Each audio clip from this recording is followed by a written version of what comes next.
देव महादेव भगवान शिव अवघड़दानी त्रिकालदर्शी कैलाशी अविनाशी भगवान शंकर की पवित्र कथा कर रहे, शिव महापुराण की कथा वर्णन कर रहे। अपने जीवन को श्रेष्ठ जिए। तारकासुर के 3 बेटे थे, तारकाक्ष, विदुम्माली और कमलाक्ष के।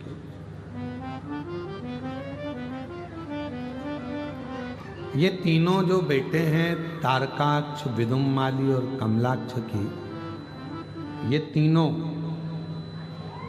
इनके पिता स्वयं तारकासुर और इनके पिता तारकासुर ने भी अपने बेटों को उपदेश दिया, बताया, समझाया कि शिव तुम्हारे द्रोही नहीं है, भगवान शंकर तुम्हारे दुश्मन नहीं। शिव कभी द्रोही नहीं होते, शंकर कभी द्रोही नहीं होते, शंकर कभी दुश्मन नहीं। हमने कथा में पहले भी कहा था कि शिव का कोई दुश्मन नहीं, भगवान शंकर का कोई द्रोही नहीं, शिव के सब अपने। वो हमारे शैलेंद्र भैया एक लाइन अच्छी गुनगुनाते हैं,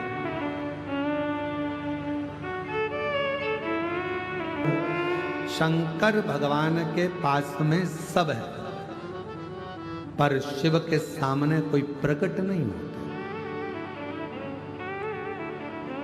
शिव की साक्षी में कोई प्रकट नहीं हो सकता।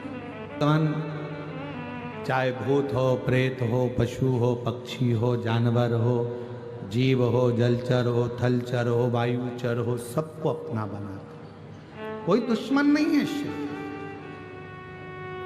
शंकर का कोई दुश्मन नहीं। इसलिए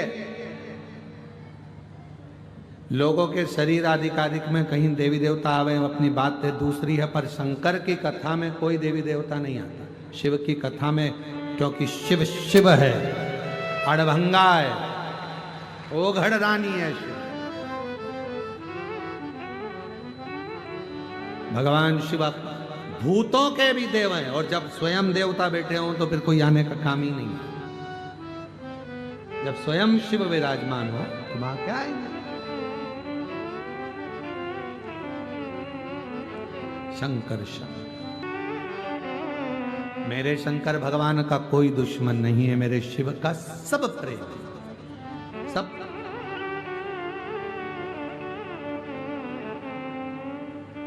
महाराज, तारकासुर ने अपने बेटों को तारकाक्ष, विदुम्माली, कमलाक्षकी को समझाया, शिव तुम्हारा दुश्मन नहीं है, शिव करुणा सागर है, शिव दया सागर है। शंकर भगवान को दया का बिंदु कहते हैं, कृपा का सागर कहते हैं। क्यों कहा गया कृपा का सागर? जब भागीरथ महाराज ने तपस्या करी अपने 60,000 काकाओं के उद्धार के लिए, और गंगा मैया जब भगवान के चलकर पृथ्वी पर आना चाहती थी 60,000 काकाओं के उद्धार के लिए, तब गंगा जी को, उनके वेग को, उनकी तीव्रता को संभालने वाला कोई नहीं था।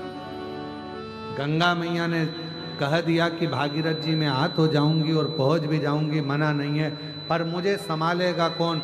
मेरे वेग को कौन संभालेगा? मेरी तीव्रता को कौन संभालेगा? मेरे वेग को कौन कंट्रोल करेगा? कौन संभालेगा? तब भगवान देवाधिदेव महादेव की आराधना भागीरथ बाबा ने, और स्वयं देवाधिदेव महादेव की आराधना भागीरथ बाबा ने करा। प्रार्थना करी भगवान शिव से, आप गंगा को संभाल लीजिए। शिव जी मन में सोचे, बहुत कठिन है गंगा को संभालना, बहुत कठिन। गंगा को संभालना मतलब जानते हो? जम के तो बोलो। गंगा को संभालना बहुत कठिन है। शिवजी मन में सोचे कि इसको संभालना कितना कठिन है। गंगा को संभालना मतलब समझते हो? गंगा को संभालने का मतलब है अपने भेजे को, अपनी बुद्धि को, अपने मस्तिष्क को, अपने सिर को ठंडा रखना। कितना कठिन है। दुनिया का सबसे ज्यादा कठिन काम एक ही है, अपने भेजे को ठंडा रखना। किसी ने कुछ बोला, एकदम उचिष्ट हो गए, गुस्सा आ गया। कोई कुछ बोल गया, फिर क्रोध आ गया, फिर कोई बोल दिया, फिर क्रोध आ गया, फिर कोई बोल दिया, फिर क्रोध आ गया। कितना कठिन काम, ये बहुत कठिन काम। अब भागीरथ जी कह रहे हैं कि गंगा को आप संभाल लो। शिव जी मन में सोचे इसको संभालना दुनिया का सबसे कठिन काम, और ये संभल गई तो सब संभल गया। अगर ये संभल गई, सब संभल गई।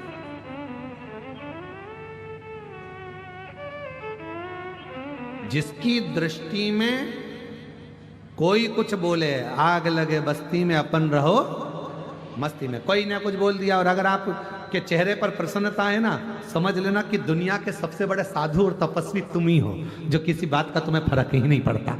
जो हो रहा है होन दो। बोल दिया ना, जान के गया ना, जान गाली दे दी ना, जान।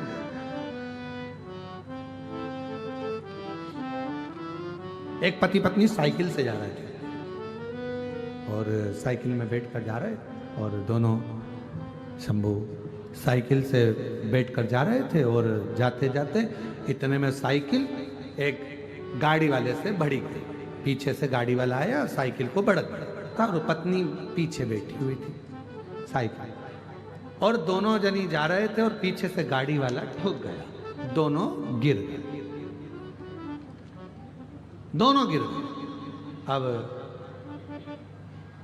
पत्नी पति को देख रही, पति पत्नी को देख रहा।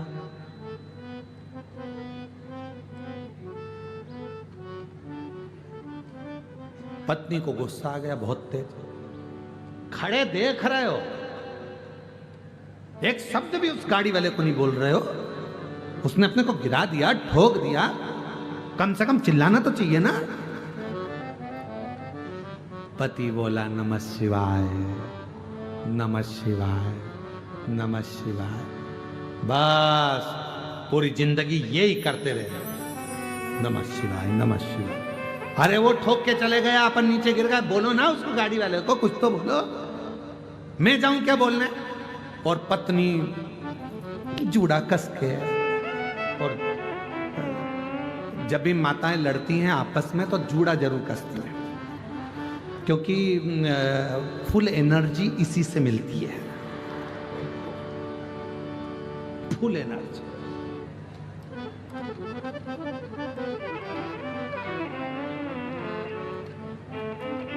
एक लड़के ने अपनी दाढ़ी खूब लंबी बढ़ा रखी, मूछें बढ़ा कर रखी, बाल बढ़ा के रखे, और एक पंडित जी बहुत सारे शास्त्र पढ़ रहे थे, बहुत विद्वत्ता की बातें कर रहे थे। पंडित जी जब नीचे उतर गए तो लड़का गया, नया नवयुवक बच्चा था, पंडित जी के पास जाकर बोला, क्यों महाराज जी एक बात बताओ कि तुम में इतना ज्ञान कहाँ से आ जाता है जो तुम इतनी बड़ी बड़ी बातें कह देते हो? पंडित जी बोले, देखो ये हमारी जो चोटी है ना, ये एंटीना है, ऊपर से सीधा आता है ज्ञान, हम मुख से बोल देते हैं। तो इतने में लड़का बोला, तुमसे बड़े बाल तो मेरे हैं, तुमसे ज्यादा ज्ञान तो मेरे पास आना चाहिए। पंडित जी बोले, ज्ञान तो आता है, पर तुम्हारा ये अर्थिंग का तार है ना, नीचे चला जाता है, ये सब नीचे टपक बचता ही नहीं। महाराज, पत्नी बोली, मैं उठूं, मैं जाऊं उससे लड़ने? पति बोला, नमः शिवाय, ओम नमः शिवाय, तेरे हाथ जोड़ो, साइकिल पे बैठ जा, अपन दोनों चले घर। मैं बोले बगैर नहीं रहूंगी। पति बोला, नमः शिवाय। क्यों झगड़ा करना बेमतलब का? नहीं ध्यान दिया होगा, ठुका गई साइकिल, काय का बोलना? ये अपने को ठोक के जा रहा है, इसका भी बाप संसार में जन्मा होगा, वो भी इसको ठोक जाएगा। क्यों चिंता करती है? उसके यहाँ देर है, अंधेर नहीं है।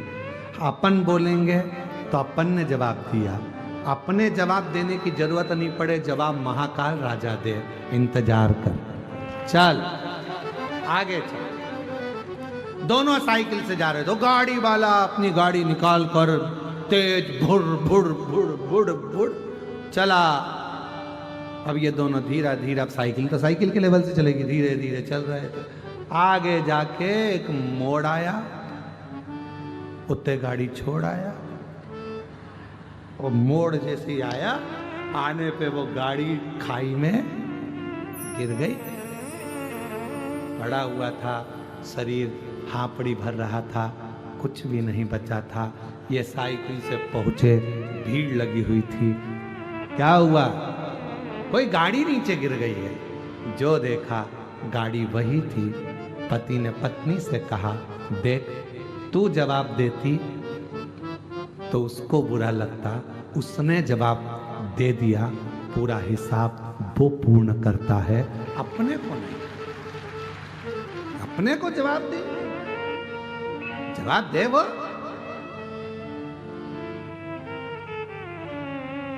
जवाब देने की जवाबदारी उसकी है, अपन क्यों? अपन विद्वत्ता में रहो, शांति। एक महाराज जी सफर कर रहे थे ट्रेन के अंदर, और रेल में सफर कर रहे थे। बहुत बुजुर्ग थे, गीता जी लेके बैठ गए, पढ़ने लगे। उनकी आंख से कम दिखता था, धीरे धीरे धीरे धीरे पढ़ रहे थे, गीता जी का पाठ कर रहे थे। ट्रेन में बैठे हुए थे, 5 लड़के चढ़ गए ट्रेन के अंदर, 6 लड़के 5 लड़के ट्रेन के अंदर, और 5 लड़के ट्रेन के अंदर चढ़े। उन्होंने देखा चेन लटक रही है, खींच दें। लड़कों ने आपस में बात करी। एक बोला, नहीं रे, जुर्माना लग जाएगा, पुलिस वाले पकड़ के ले जाएंगे। उसने कहा, उस पर लिखा है 500 रुपए का जुर्माना। एक काम करते हैं, सब पैसा इकट्ठा करो, एक बार चेन खींच के देखते हैं। सब ने 100 रुपए इकट्ठे करे, एक जने की जेब में रख लिए और चेन खींची। इतने में दूसरा बोला, भले चेन खींच दियो, अपना कोई पैसा नहीं लगेगा, एक काम करते हैं, चेन पकाएंगे, चेन खींचो। जो चेन खींची, पुलिस वाले आ गए, टीसी आ गया। चेन किसने खींची? किसने खींची? लड़के बोले, ये बुढ़े बाबा ने खींची। बाबा, इस बुढ़ापे में तुम्हें चेन खींचने की क्या जरूरत पड़ गई? क्यों चेन खींची? बाबा बोले, भैया इन लोगों ने मेरे 500 रुपए छुड़ा लिए। 500 रुपए? हाँ। तुम्हें मालूम है किसकी जेब में रखे? ये पीली शर्ट वाले की जेब में ऊपर रखे। पुलिस वालों ने कहा, जरा निकालो। टीसी ने कहा, निकालो। और उसकी जेब में से 500 100 के 5 नोट निकाले, बाबा जी की गीता जी पे धरे। बाबा, आपके 500 रुपए, प्रणाम किया। पुलिस वालों ने जो डंडे कुदाए 5 में, और ले गए भर के गाड़ी के अंदर। गाड़ी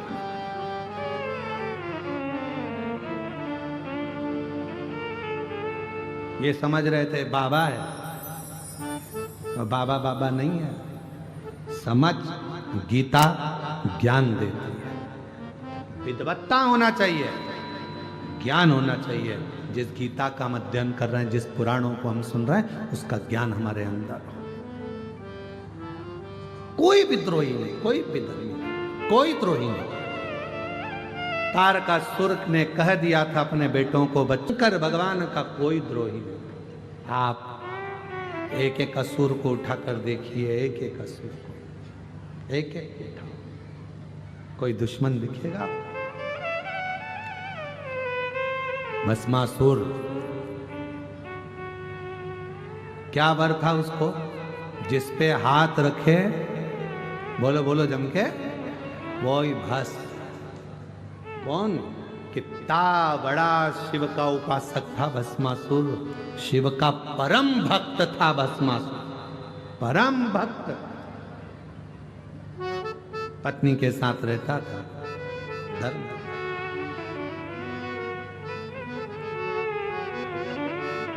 एक दिन धर्म पत्नी ने पति को देखा कि ये दिन रात शिव की आराधना में लगे रहते हैं, साधना में लगे रहते हैं, शिव की साधना। कहा, पूरी सृष्टि पर मुझे राज्य करना है, पूरी सृष्टि। किससे वर मांगू? धर्म पत्नी ने कह दिया, शिव से बड़ा कोई दानी नहीं हो सकता संसार। अपना घर सोने की लंका तक उन्होंने लंकापति रावण को दे दी थी। कर्ण फूल निकाल कर दे दिए थे मांबा ने। उनसे बड़ा दुनिया में कौन दानी होगा? मांगना है तो शिव जी से मांगो। बाबा की आराधना में साधना में डूब गया बहुत।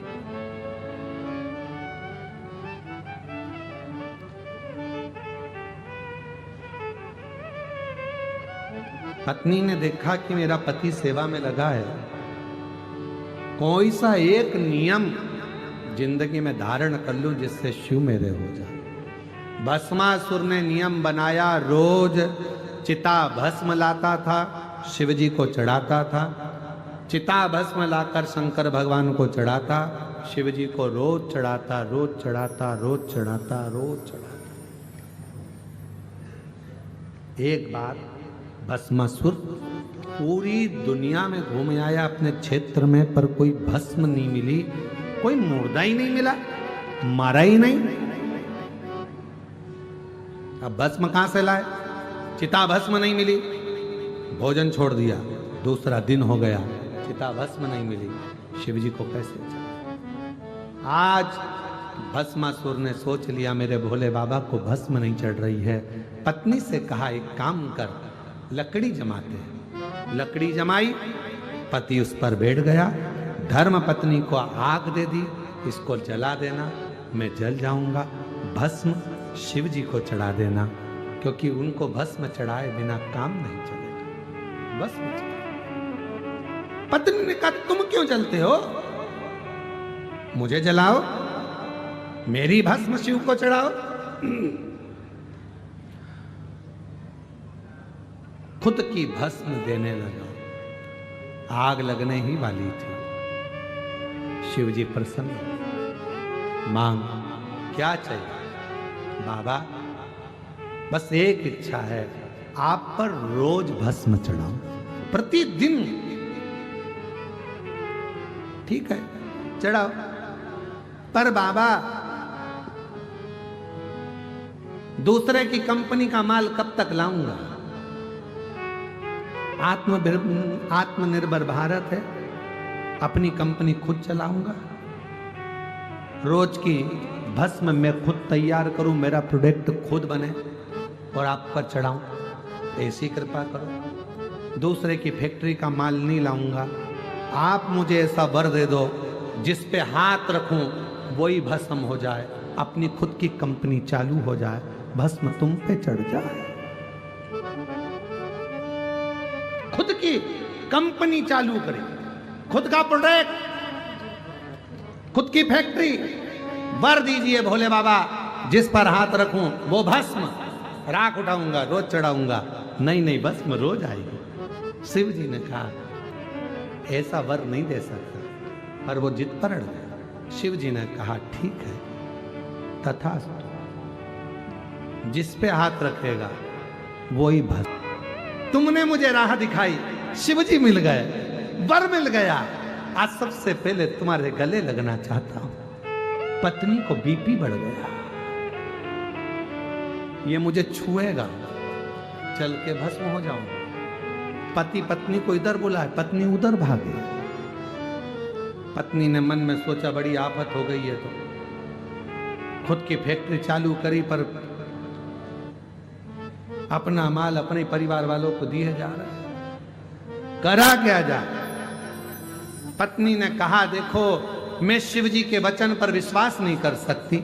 उनने तुम्हें वर दिया है, पर बहुत छलियां हैं शिव, हो सकता है उनका वचन पूरा ना हो तो क्या करूं, तू बता।